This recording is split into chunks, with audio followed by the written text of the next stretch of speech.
Hello, everyone. Let me tell you something we often overlook. Silence is not just the absence of noise, it's a form of power. And I'm not talking about the kind of silence where you sit back and suppress your feelings, pretending everything is fine. I'm talking about strategic silence, the kind that's rooted in awareness, discipline, and clarity. When you start to focus on yourself and stop broadcasting your every move, you begin to realize how much noise you were allowing into your life. Noise that was costing you your peace, your focus, and ultimately your growth. We live in a world where everybody wants to be seen, heard, liked, followed. There's this constant pressure to explain yourself, to justify your dreams, to prove to others that you're on the right path. But here's the truth: the more you explain yourself, the more you give others the power to question you. Silence isn't weakness, it's a boundary. It's a declaration that you no longer owe anyone access to your inner world until you're ready, or maybe never at all. Psychologically, silence creates space for awareness.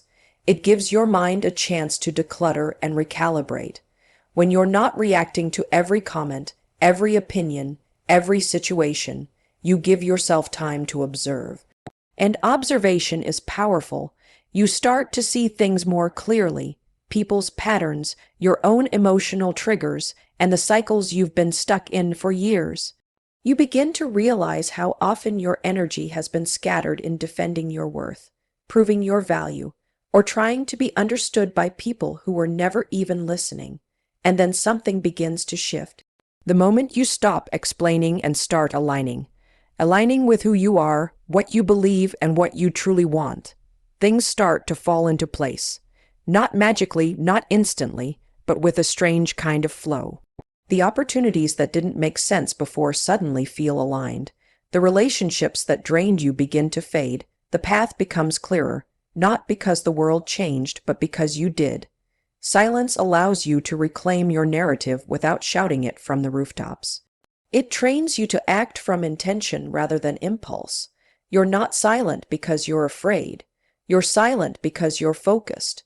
You're silent because you've realized not everything deserves your reaction, not everyone deserves your energy, and not every situation requires your voice. Sometimes your greatest power is in what you choose not to say, and what you do with that energy instead. So here's what I want you to remember. In a world that constantly tells you to speak, to post, to respond, choose silence not out of fear, but out of purpose. Choose silence because you're building something deeper within yourself. And when that inner work is complete, you won't need to say a word. Your life will do the talking. One of the most liberating truths you'll ever embrace is this: when you focus on yourself, everything changes. Not just a little, everything. Your mindset shifts, your energy transforms, the people around you start reacting differently. Why? Because the center of gravity in your life moves from them to you, and that's when the real power begins. Now, let me be clear. This isn't about becoming selfish. That's a misunderstanding. Focusing on yourself isn't about ignoring others or abandoning responsibility. It's about remembering that your life begins from the inside out, not the outside in. Too often, we're trained to chase approval, to measure our worth by the reactions of others, to check whether we're doing enough, by comparing our timeline to someone else's. But that's a trap, and the longer you stay in it, the further you drift from your true potential. The moment you stop outsourcing your value, your identity, and your purpose to other people, you begin to reclaim your life. You stop living on autopilot, reacting to every little shift in your external world. Instead, you start living by design, and design comes from clarity. Clarity comes from focus, and focus, real focus, requires you to turn inward and start asking the hard questions. Who am I when no one's watching? What do I want that's mine? Not what the world told me to want. What's draining my energy and what's fueling it? Psychologically, this shift is profound. Because when you stop pouring your energy into trying to manage how others see you, that same energy can finally be used to build you. You have limited emotional bandwidth. When you spend it on other people's expectations, there's none left for growth. But when you invest it in your habits, your health, your mindset, your vision, suddenly you're not just surviving, you're evolving. You're building a foundation that doesn't crumble when life gets hard, and philosophically, it's even deeper. Focusing on yourself is an act of respect to life itself. You were given this one mind, this one body, this one chance. Why would you waste it living by someone else's script? The more you tune into your own values, your own truth, the more you begin to attract the kind of life that aligns with it, not because you chased it, but because you became the version of you that it naturally fits. Here's the kicker. The world actually responds to your self-focus. It might not seem like it at first. In fact, some people will resist it. They'll call you distant, selfish, arrogant even, because your silence and self-prioritization threaten the version of you they were comfortable with. But stay the course, because what you're really doing is creating alignment, and alignment always beats approval. So if you're waiting for a sign to stop living for everyone else and finally start investing in yourself, this is it. Your peace, your power, your purpose. It all begins with you, and once you focus inward, life on the outside begins to fall in line. Stop chasing validation. Start building value. There's a truth that sounds simple but carries massive power. Energy flows where attention goes. The problem is, most people don't realize how scattered their attention really is. They think they're focused because they're busy, but busyness isn't focus. It's often just distraction in disguise. And if you're not careful, you'll spend your entire life giving your energy to things that drain you instead of the things that define you. Every time you dwell on what someone else is doing, you lose energy. Every time you compare your progress to someone else's highlight reel, you lose energy. Every time you scroll, react, gossip, defend yourself, or worry about being misunderstood, you lose energy. That loss adds up, quietly, subtly, until one day you wake up feeling empty and unfocused, not because you're lazy, but because you've been emotionally exhausted by everything except what actually matters. Now here's the shift. When you start focusing your attention intentionally, everything begins to change. When you stop letting your mind be hijacked by distractions, when you decide to put your attention on your goals, your healing, your next step, your growth, you start gaining momentum. Focus is fuel. It's not just about productivity, it's about identity. What you repeatedly focus on becomes who you are. Psychologically, attention is your most valuable currency. Your brain is wired to build neural pathways around what you pay attention to. So if your focus is always on problems, guess what? You'll strengthen those neural loops. But if your focus is on progress, even small, consistent wins, you'll build a mind that naturally searches for growth.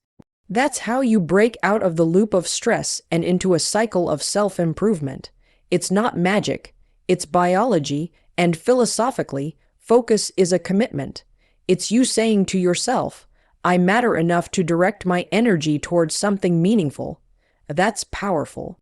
That's rare because most people never reach that point. They spend their lives reacting instead of creating. But when you choose focus, especially in a world that's built to distract you, you reclaim your agency. You stop being a passenger and become the driver.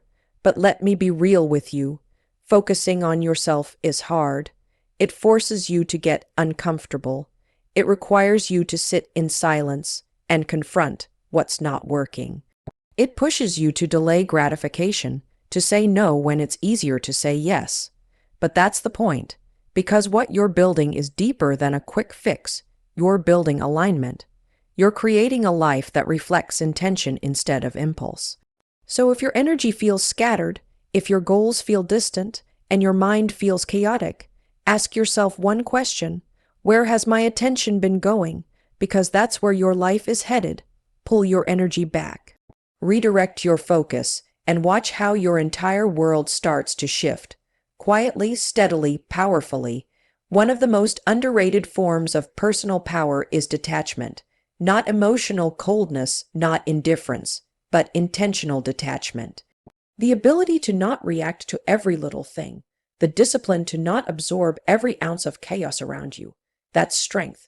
That's maturity. And most importantly, that's how growth begins. Because here's the truth. Drama needs your participation to survive. It needs your reaction, your attention, your emotional investment. When you pull back and stop feeding it, it loses power. People who thrive on chaos don't know what to do when you go silent, when you stop explaining, when you stop trying to be understood, and that's when something powerful happens. You stop being a character in their story and start writing your own. Psychologically, this kind of detachment gives your nervous system a break. Constantly reacting to external noise keeps you stuck in survival mode. You can't think clearly. You can't create, plan, or grow when your energy is being drained by low-level distractions, arguments, toxic conversations, or the need to prove yourself. But the moment you create space, you begin to breathe. You begin to respond instead of react. And that shift right there is what separates people who rise from those who stay stuck. This is also about identity. When you stop engaging in drama, you're redefining who you are. You're saying, I no longer belong to this level of thinking, this level of reacting, this level of life. It's not about superiority, it's about standards. You're elevating your energy, and when you do that, your environment starts to reflect it. People either rise to meet you or they fall away. Either way, you're winning, but let's not sugarcoat it. Detachment is hard. Especially when you've been trained to equate love with overgiving or worth with people pleasing, when silence feels like rejection, when walking away feels like weakness, but it's not, it's courage. It's strength. It's the inner knowing that not everything deserves your presence, not every battle needs your sword. Philosophically, detachment is one of the highest forms of freedom. It doesn't mean you don't care. It means you care intentionally. You protect your peace not by building walls, but by knowing your limits. You learn to let things be without losing your grounding, and that kind of control, the control of yourself, not others, is what leads to real transformation. So if you're constantly tired, overwhelmed, caught up in other people's mess, or constantly trying to fix what isn't yours to fix, step back. Not because you're giving up, but because you're choosing you. You're choosing growth over chaos, stillness over noise, peace over proving. Let the world spin. Let people misunderstand you. Let situations unfold without your interference. The less you chase, the more you align. There comes a point when you realize that everything you've been chasing, success, peace, clarity, love, starts not out there but in here, inside your own mind, inside your own habits, inside the way you speak to yourself when no one's watching.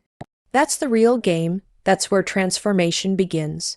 Because until you master what's going on internally, nothing you build externally will ever feel complete or stable or fulfilling. You don't fix your life by controlling other people. You fix it by controlling your focus, your actions, your emotional responses. When you wake up and commit to being just 1% better, mentally stronger, more disciplined, more intentional, things around you start to shift. Not always instantly and not always in obvious ways, but consistently. People start treating you differently. Opportunities seem to come out of nowhere. The chaos quiets, not because life suddenly got easier, but because you got better at navigating it. And that's what mastering the inner game is really about. It's not perfection, it's presence. It's learning to recognize your patterns. It's seeing the part you play in your own struggles without self-blame, but with radical honesty. That's the uncomfortable part, right? Because growth asks you to take accountability for the life you're living, even if some of it wasn't your fault. And that's tough, but it's also empowering, because if you helped build it, you can rebuild it. Better, wiser, stronger. Psychologically, this kind of inner mastery rewires how you process life. You stop reacting impulsively and start responding with clarity. You learn to pause before you speak, to sit with discomfort rather than escape it, to be curious about your emotions rather than controlled by them. That's how you become emotionally intelligent, mentally resilient, and spiritually aligned. And those qualities, they carry you farther than talent ever could. Philosophically, this kind of work is sacred because it means you've chosen evolution over ego. You're no longer just surviving the chaos. You're rising above it. You stop needing the world to change because you've changed your relationship with it. You begin to realize that peace isn't something you find. It's something you build. And you build it every single day by what you choose to think, how you choose to speak, and where you choose to direct your energy. Look, none of this is easy. If it were, everyone would be living in alignment. But most people don't want to do the quiet, unglamorous work that real growth demands. They want quick fixes. You're not here for that. You're here because some part of you knows there's more depth, more purpose, more power waiting on the other side of your own transformation. So here's the truth. When you commit to mastering yourself, your mindset, your reactions, your focus, you won't need to chase alignment. It'll find you, the right people will appear, the right opportunities will unfold, the right energy will rise, not because you forced it, but because you became the version of you that it was always meant for.